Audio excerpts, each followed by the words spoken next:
ಜನಕ್ಕೆ ಒಳ್ಳೇದಾಗಬೇಕಷ್ಟೇ. ಜನ ಚೆನ್ನಾಗಿರ್ಬೇಕು, ಅವ್ರು ಚೆನ್ನಾಗಿದ್ರೆ ನಾವು ಚೆನ್ನಾಗಿರ್ತೀವಿ. ಖಂಡಿತ.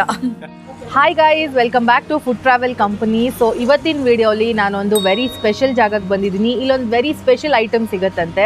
ಸೊ ಅದೇನು ಅಂತ ಕೂಡ ಈ ವಿಡಿಯೋಲಿ ತೋರಿಸ್ತೀನಿ ನಿಮಗೆ. ನಾನು ಬಂದಿರೋ ಜಾಗದ ಹೆಸರು ಶ್ರೀನಿವಾಸ ಹೋಟೆಲ್ ಅಂತ, ತ್ಯಾಗರಾಜ್ ನಗರಲ್ಲಿ. Thyagaraj Nagar main road, one of the parallel ರೋಡ್ಸಲ್ಲೇ ಇದು ಬರುತ್ತೆ. ಸೊ ಇಲ್ಲಿ ವೆರಿ ಫೇಮಸ್ ಒಂದು ಮಸಾಲೆ ದೋಸೆ ಮಾಡ್ತಾರಂತೆ, ವೆರಿ ಯುನೀಕ್ ವೆರೈಟಿ. ಸೊ ಈಗ ನೋಡೋಕ್ಕೆ ನಾನು ಟ್ರೈ ಮಾಡೋಕ್ಕೆ ಬಂದಿದ್ದೀನಿ. ಸೊ ನಿಮಗೂ ತೋರಿಸ್ತೀನಿ ಹೆಂಗಿರುತ್ತೆ ನೋಡೋಕ್ಕೆ ಅಂತ, ಮತ್ತು ಏನೇನು ಐಟಮ್ಸ್ ಎಲ್ಲ ಸಿಗುತ್ತೆ ಎಲ್ಲದನ್ನು ತೋರಿಸ್ತೀನಿ. ಫುಲ್ ಡೀಟೇಲ್ಸ್ ಕೊಡ್ತೀನಿ. ವಿಡಿಯೋನ ಎಂಡ್ವರೆಗೂ ನೋಡಿ, ಎಷ್ಟು ಗಂಟೆಯಿಂದ ಎಷ್ಟು ಗಂಟೆವರೆಗೂ ತೆಗೆದಿರುತ್ತೆ, ಮತ್ತು ವಾರದಲ್ಲಿ ಯಾವತ್ತು ಓಪನ್ ಇರುತ್ತೆ, ಮತ್ತು ಇದು ಎಲ್ಲಿ ಬರುತ್ತೆ ಎಲ್ಲದನ್ನು ಹೇಳ್ತೀನಿ. Come let's go check it out.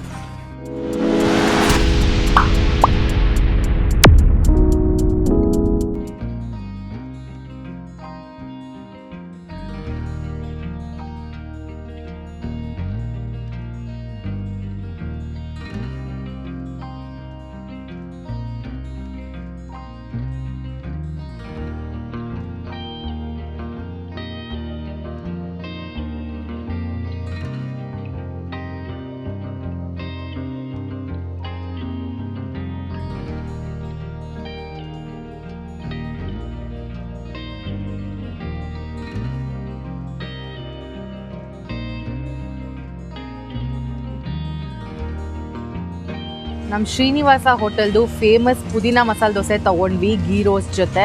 So ಈಗ ಬನ್ನಿ ತೋರಿಸ್ತೀನಿ ಹೆಂಗಿದೆ ಅಂತ.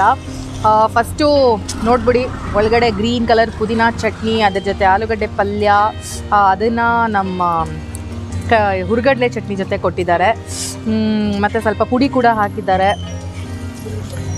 ಸೊ ಈಗ ಟೇಸ್ಟ್ ಮಾಡೋಣ. ಓವರಾಲ್ ಈ ದೋಸೆ ಹೆಂಗಿದೆ ಅಂತ ಹೇಳಬೇಕು ಅಂದರೆ ಬೊಂಬಾಟಾಗಿದೆ. ಆ ಪುದೀನ ಫ್ಲೇವರು, ನಾವು ಯಾವಾಗಲೂ ಕೆಂಪು ಚಟ್ನಿ ಹಚ್ಚಿರೋ ಮಸಾಲೆ ದೋಸೆ ತಿಂದಿರ್ತೀವಿ, ಪುಡಿ ದೋಸೆ ತಿಂದಿರ್ತೀವಿ. ಸೊ ಇದಂತೂ ಸಖತ್ ಯುನೀಕ್ ಆಗಿದೆ. ಆ ಪುದೀನ ಚಟ್ನಿ ಹಚ್ಚಿರೋದು ಮತ್ತು ಆಲೂಗಡ್ಡೆ ಕಾಂಬಿನೇಷನ್ ಅದ್ರ ಜೊತೆ ಸಖತ್ತಾಗಿದೆ. ನನಗಂತೂ ಇಷ್ಟ ಆಯಿತು. It's one of the favourite dosas ಈ ಆಫ್ಲೇಟ್ ನಾನು ಟ್ರೈ ಮಾಡಿರೋದಲ್ಲಿ ಅಂತಲೇ ಹೇಳ್ಬೋದು. ಸಖತ್ತಾಗಿದೆ.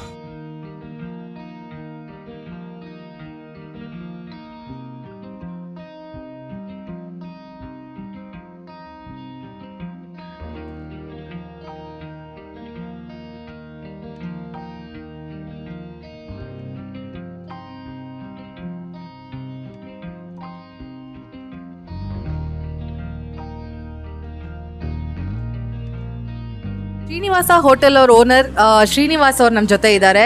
ಸೊ ಈಗ ಅವ್ರನ್ನೇ ಕೇಳೋಣ ಬನ್ನಿ, ಈ ಪುದೀನ ದೋಸೆಗೆ ಏನು ಇನ್ಸ್ಪಿರೇಷನು ಮತ್ತು ಹೆಂಗೆ ಇದು ಸ್ಟಾರ್ಟ್ ಆಯಿತು ಅಂತ. ಸೊ ಶ್ರೀನಿವಾಸ ಅವರೇ, ಇದು ಓಪನ್ ಆಗಿ ಈ ಹೋಟೆಲ್ ಎಷ್ಟು ವರ್ಷ ಆಯಿತು, ಮತ್ತು ನಿಮ್ಗೆ ಈ ಪುದೀನ ದೋಸೆ ಮಾಡಬೇಕು ಅಂತ ಹೆಂಗೆ ಐಡಿಯಾ ಬಂತು ಅಂತ ಹೇಳಿ. ಏನಿಲ್ಲಮ್ಮ, ಈ ಹೋಟ್ಲು ಶುರುವಾಗಿ 18 ವರ್ಷ ಆಯಿತು. ಸೊ ನಾನು ಎಲ್ಲ ಕಡೆ ನೋಡ್ತಾ ಇದ್ದೀನಿ, ಅದೇ ಮಸಾಲೆ ದೋಸೆ, ಅದೇ ಪುಡಿ ದೋಸೆ, ಏನಾದ್ರು ಸ್ವಲ್ಪ ವಿಭಿನ್ನವಾಗಿ ಮಾಡೋಣ ಅಂತ ಒಂದು ಯೋಚನೆ ಮಾಡ್ತಾ ಇದ್ದೆ. ಅಂಥ ಟೈಮಲ್ಲಿ ಇದೊಂದು ಹೊಳಿತು. ಇಲ್ಲ ಯಾರಿಗೂ ಸುಮಾರು ಜನಕ್ಕೆ ಐಡಿಯಾ ಹೊಳ್ದಿರಲ್ಲ. ಪುದೀನ ಮಸಾಲೆ ದೋಸೆ ಅಂತೂ ಸೂಪರ್ ಆಗಿತ್ತು. ಪುದೀನ ಮಸಾಲೆ ಅಂತ ಹೆಸರು ಬಂದ್ಬಿಟ್ಟಿದೆ. ಅದರಲ್ಲಿ 5 ಥರ ಸೊಪ್ಪಿರುತ್ತೆ. ಹೌದಾ? ಏನೇನು ಸೊಪ್ಪು ಯೂಸ್ ಮಾಡ್ತೀರಾ? ಪುದೀನ, ನಾಟಿ ಕೊತ್ತಂಬರಿ, ಸಬ್ಸಿಗೆ, ಪಾಲಾಕು, ಆಮೇಲೆ ಮೆಂತ್ಯ ಸೊಪ್ಪು. ಸೂಪರ್ ಹೆಲ್ದಿ ಕೂಡ ಹಂಗಾದ್ರೆ. ಮತ್ತೆ ನಿಮ್ಮ ಹತ್ರ ಇಲ್ಲಿ ಬೇರೆ ಏನೇನು ಐಟಮ್ ಸಿಗುತ್ತೆ, ಏನು ಫೇಮಸ್? ಇಲ್ಲಿ ನಮ್ಮಲ್ಲಿ ಎರಳೆಕಾಯಿ chitranna famous. So rice bath ಒಂದೊಂದು ಚೇಂಜ್ ಆಗ್ತಾ ಇರುತ್ತೆ. ಸೊ ಶನಿವಾರ ಬಂದು ಗೀ ರೈಸ್ ಇರುತ್ತೆ ಕಂಪಲ್ಸರಿ ಅದು. ಸೊ ಭಾನುವಾರ bread pulao. Thank you Srinivas ಅವರೇ, ಸಖತ್ ಇನೋವೇಷನು. ನನಗಂತೂ ಸೂಪರ್ ಖುಷಿ ಆಯಿತು. ಜನಕ್ಕೆ ಒಳ್ಳೇದಾಗಬೇಕಷ್ಟೇ. ಜನ ಚೆನ್ನಾಗಿರ್ಬೇಕು, ಅವ್ರು ಚೆನ್ನಾಗಿದ್ರೆ ನಾವು ಚೆನ್ನಾಗಿರ್ತೀವಿ. ಖಂಡಿತ. Thank you.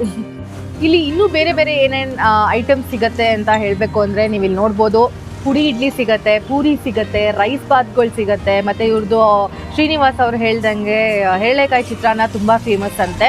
ನಾನು ಪುಡಿ ಇಡ್ಲಿ ಕೂಡ ಟ್ರೈ ಮಾಡಿದೆ, ಅದು ತುಂಬ ಚೆನ್ನಾಗಿತ್ತು. ನನಗೆ ಪುದೀನ ದೋಸೆ ಅಂತೂ ಸೂಪರ್ ಫೇವ್ರೇಟ್ ಆಯಿತು. ಸೊ ನೀವು ಇಲ್ಲಿ ಬಂದು ಇದನ್ನು ಟ್ರೈ ಮಾಡಬೇಕು ಅಂದರೆ ಈ ಹೋಟೆಲ್ದು ಲೊಕೇಶನ್ನ ನಾನು ಡಿಸ್ಕ್ರಿಪ್ಷನ್ ಬಾಕ್ಸಲ್ಲಿ ಪಿಂಗ್ ಮಾಡಿರ್ತೀನಿ, ಮತ್ತು ಅವ್ರ ಕಾಂಟ್ಯಾಕ್ಟ್ ನಂಬರ್ನ ಕೂಡ ಹಾಕಿರ್ತೀನಿ. ಇದು ವಾರದಲ್ಲಿ ಎಲ್ಲ ದಿನಾನೂ ಓಪನ್ ಇರುತ್ತೆ. ಮತ್ತು ಟೈಮಿಂಗ್ಸ್ ಬಂದುಬಿಟ್ಟು ಬೆಳಗ್ಗೆ 7 ಗಂಟೆಯಿಂದ ಮಧ್ಯಾಹ್ನ 12ವರೆವರೆಗೂ ಓಪನ್ ಇರುತ್ತೆ, ಈವ್ನಿಂಗ್ಸ್ ಓಪನ್ ಇರಲ್ಲ. ಐ ಹೋಪ್ ನಿಮಗೆ ಈ ವಿಡಿಯೋ ಇಷ್ಟ ಆಯಿತು, ಈ ಪುದೀನ ದೋಸೆ ನಿಮಗೂ ಸ್ಪೆಷಲ್ ಅನಿಸ್ತು ಅಂತ. ಸೊ ಈ ಥರ ಇನ್ನೂ ಇಂಟ್ರೆಸ್ಟಿಂಗ್ ವೀಡಿಯೋಸ್ಗೆ ನಮ್ಮ ಚಾನಲ್ಗೆ ಸಬ್ಸ್ಕ್ರೈಬ್ ಮಾಡ್ಕೊಳ್ಳಿ. ಹಾಗೆ ಈ ವಿಡಿಯೋಗೆ ಒಂದು ಸೂಪರ್ ಲೈಕ್ ಕೊಡಿ. Thanks for watching. Have an amazing day.